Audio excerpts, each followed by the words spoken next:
Renee here for this week's Outlandish comparison.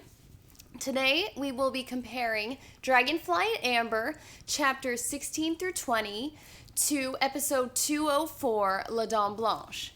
And La Dame Blanche is the title of chapter 20 in our book, so we pull that directly from our novel.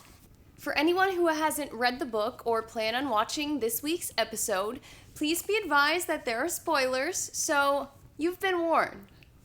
In both our book and our show, we see Claire getting very sick at Versailles. We also see Count Saint-Germain staring at Claire, but more like glaring at Claire, and he's definitely not very concerned for her well-being. Claire realizes that, well, since I'm not dead, I must not have been poisoned. But I think what may have made me so sick is that I might have eaten some of the herb bitter cascara. And Claire knows there's only one person who would sell that. Which brings us to Claire's next visit to Master Raymond's.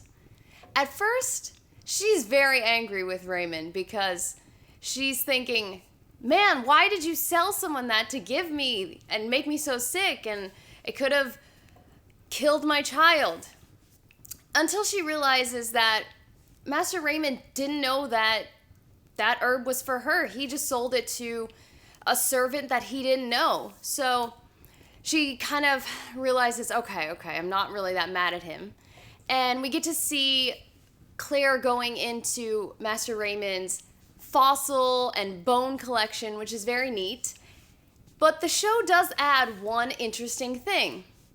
Claire's very preoccupied with wondering if Frank is still going to exist. And she just mentions to Master Raymond that she's concerned for an old friend.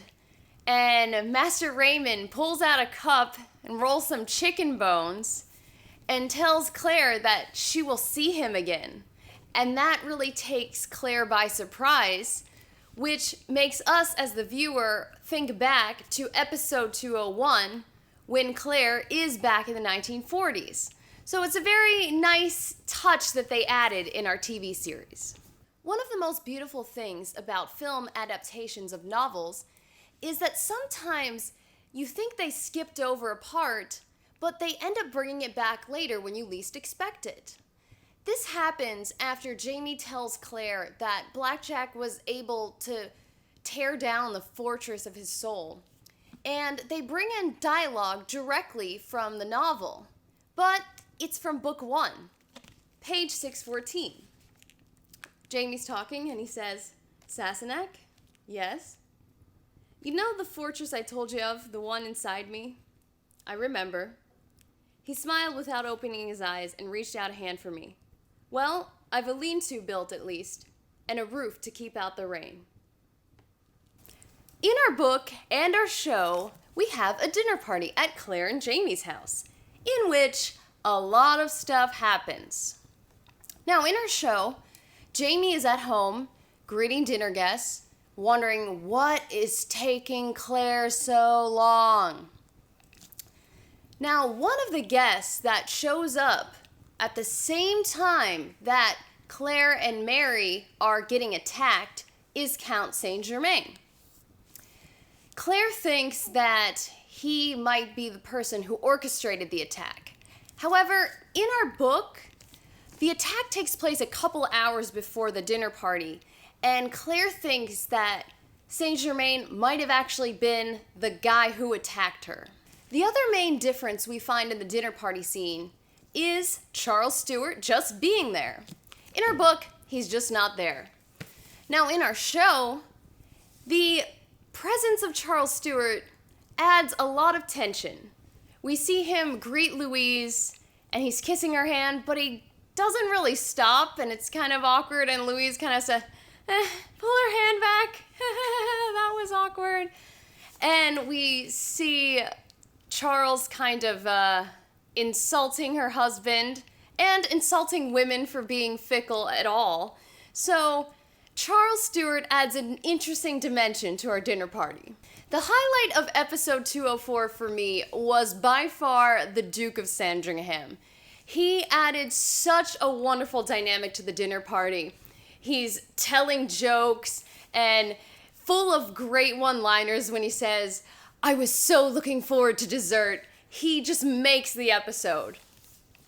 I did, however, vastly prefer our book from our show because of one main thing.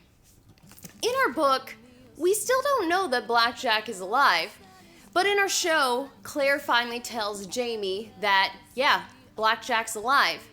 And I really did not like Jamie's reaction in our show.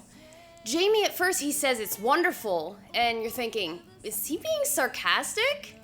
And then you see how he's so driven with revenge that it makes you think that there's no way he could possibly have lived the rest of his life at all happy without giving vengeance to Blackjack, which made me very wary of Jamie for the first time ever, and I've never felt that in reading any of the novels. So I definitely prefer in our novel how we just find out Blackjack is alive when we see him in person. Well, that's it. I hope you enjoyed this week's Outlandish comparison. If you liked the video, make sure you give it a thumbs up, share, and subscribe, and I'll see you all next week.